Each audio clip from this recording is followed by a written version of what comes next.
Hello there and welcome. In this video, I will introduce 10 different combos to you that clans can do without any help from an outside clan. These combos make sense inside the mechanics of each clan and are something that you will have always access to if you run this clan specifically. Obviously, all of these combos are not existing in a vacuum. You will always have a secondary clan that you can use to enhance the strategy. I also took care that most of the time these combos are not revolving around only rare cards or things that are hard to get together. If so, I will at least mention it. Now let's get started with number one. A combo for the Banished. One that I really like for frontlining that resolves a lot of problems and is robust and reliable. You take the Firebrand, which gains more and more valor the more often he gets hit. Combine it with the Everlasting Light, an uncommon artifact which just gives you more valor when people attack on the same floor. It doesn't even need to be equipped on the frontliner. In some scenarios it's not even recommendable. And then you use Cleave. Cleave will have more and more damage the longer the Firebrand survives, and will kill off all the enemies behind the frontmost guys, which then relieves the pressure off of the Firebrand, and you can survive even longer. Since the Valor stacks don't expire, Cleave does grow stronger and stronger.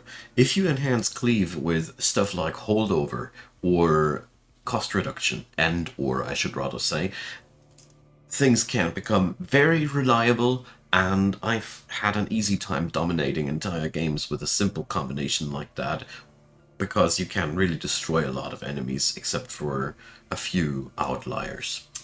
Now let's move on over to number two, but before we do I just want to have a quick mention here, the Blood-Soaked Arena. If you can get your hands on that, this strategy goes nuts. Now, number two, the Pyreborn. For these guys, I chose something available again with the Hothead. This guy is just uncommon, and he can attack twice, which is always a good thing because of how Pyregel works.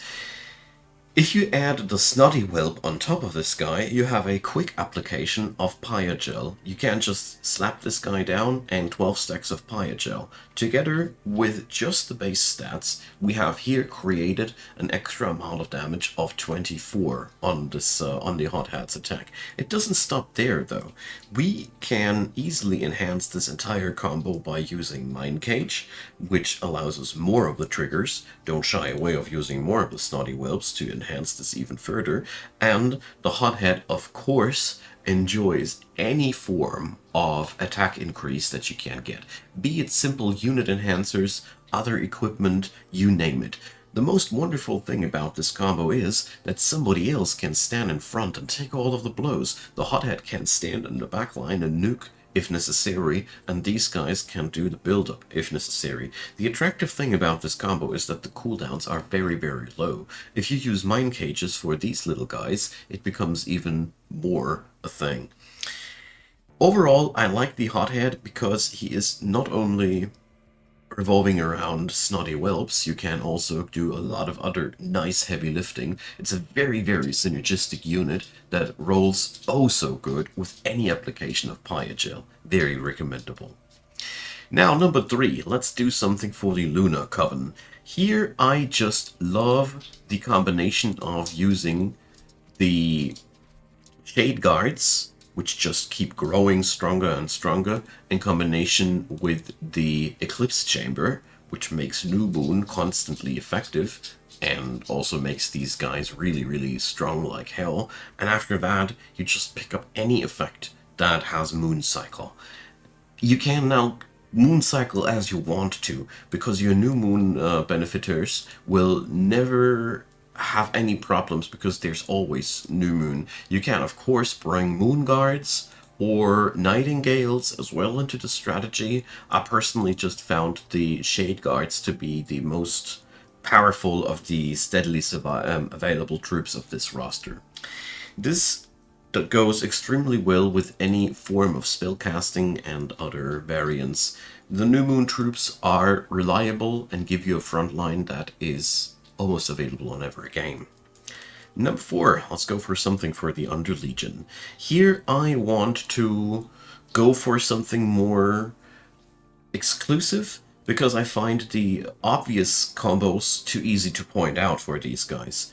Spore launchers are just amazing, and you can put so many spells up that just spread decay on the enemy like crazy. What I noticed, though, was a very interesting thing revolving around the Ancient Trail. She's a rare card, but if you can't get your hands on her, you have options. The Ancient Trail's sap is something you can weaponize. It's all rare cards, but if you happen to have the Tome of Evergrowth in your hand and the Deadly Variant spell, you have a absolutely devastating combo at your hands that doesn't need any outside help.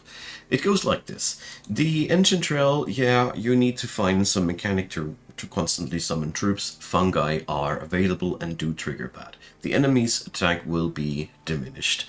Tome of Evergrowth can be applied on any of your units and allows you to actively apply regen and sap on whoever you want. Not only friends, also foes. So we can increase the amount of sap here insanely.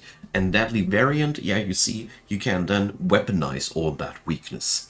Not only does the enemy come eventually up to your Pyreborn with no attack points whatsoever, and sap does tick down, and your Pyreborn can attack. And also, the Deadly Variant will allow you to blast out enemies that need to be blasted out. If you will roll with this strategy, I highly recommend to modify Deadly Variant in a way that it loses Consume. A modification chain that has a removal of Consume and Holdover would be really devastating, because that would mean that you could cast that reliably every single turn. The downside of this combo is that it is revolving around rare cards, but I just found it too beautiful to not feature it here.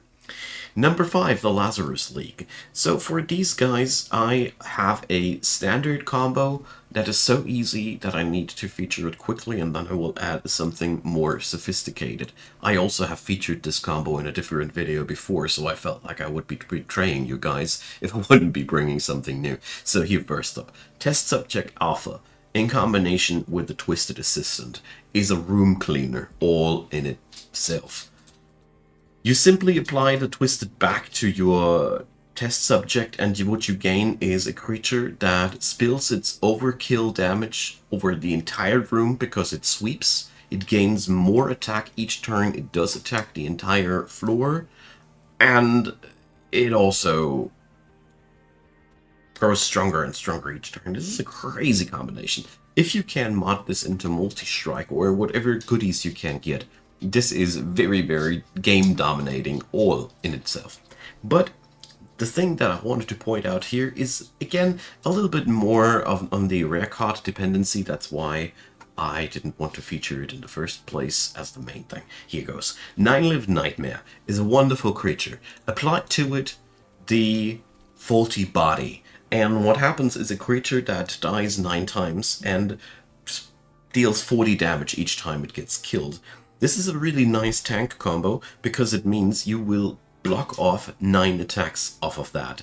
Things get even funnier if we manage to get a piece of equipment, some throwaway piece of equipment that is always easily available for the Lazarus League, and put a replicator ray on this thing afterwards.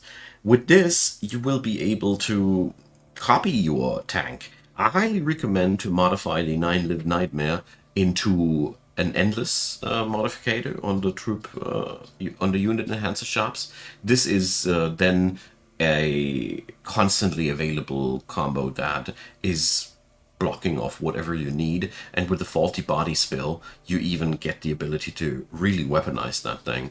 Try to get rid of the Consume line as quick as you can, because that really downgrades the spell. If you have these two things together, an endless 9-lived horror and a regularly available Faulty Body spell, oh boy, that is really, really some nutty tanking, because you get to attack after that too.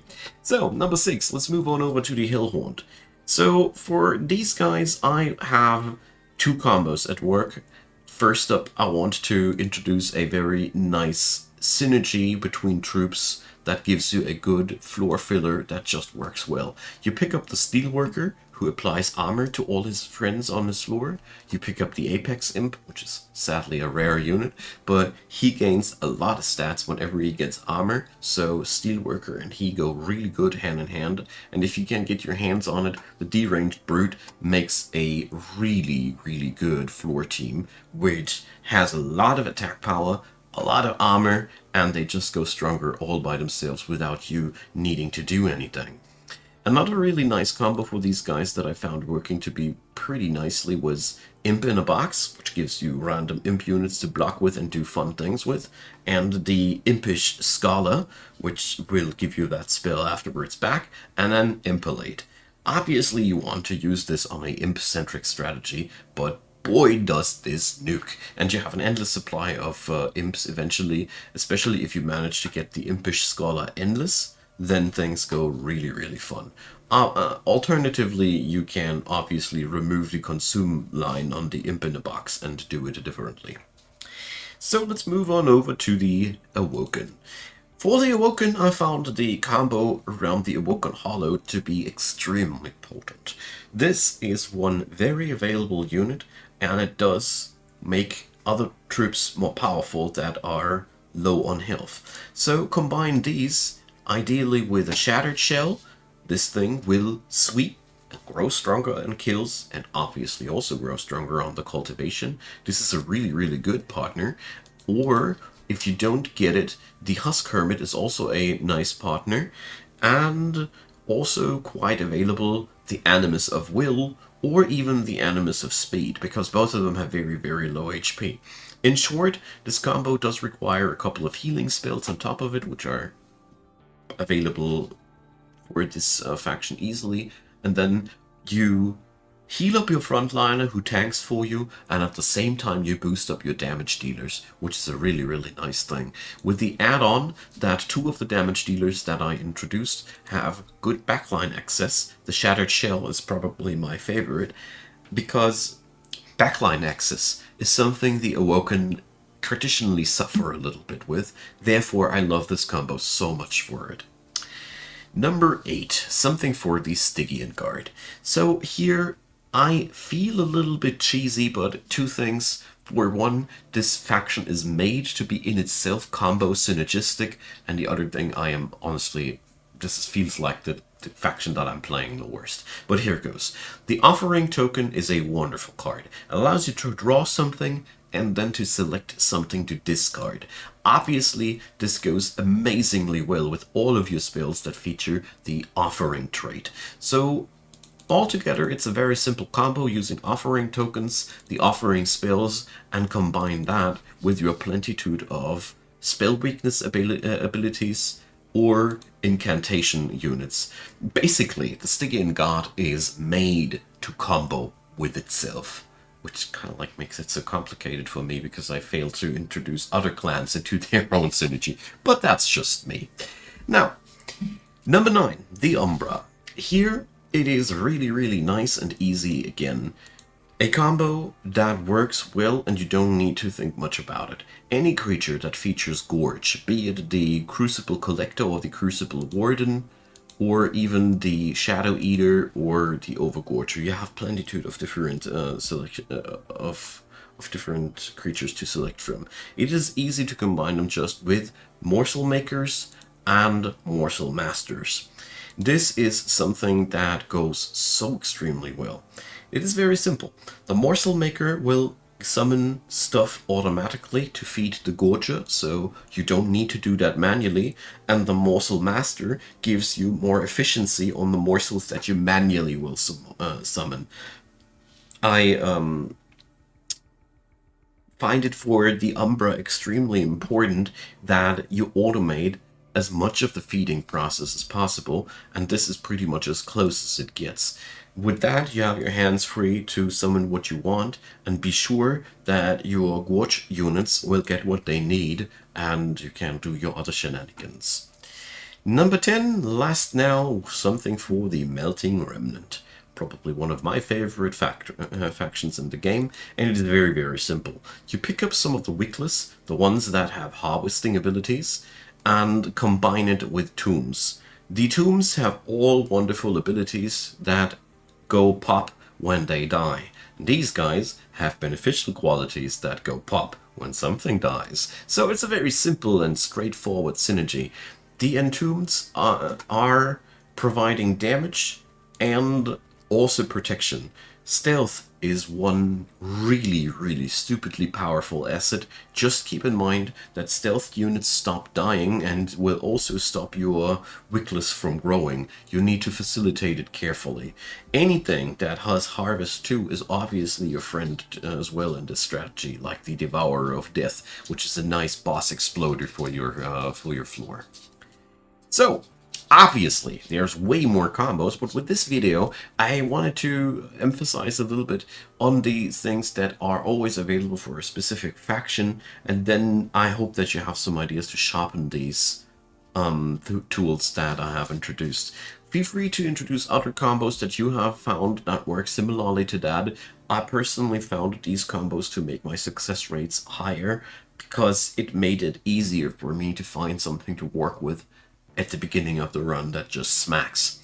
Anyways, leave a like, leave a subscribe, consider donating to the channel, join the YouTube channel membership or whatever tickles your fancy down in the description box. A big thanks to everybody out there who's supporting the channel, and of course, a big thanks to you for watching this video.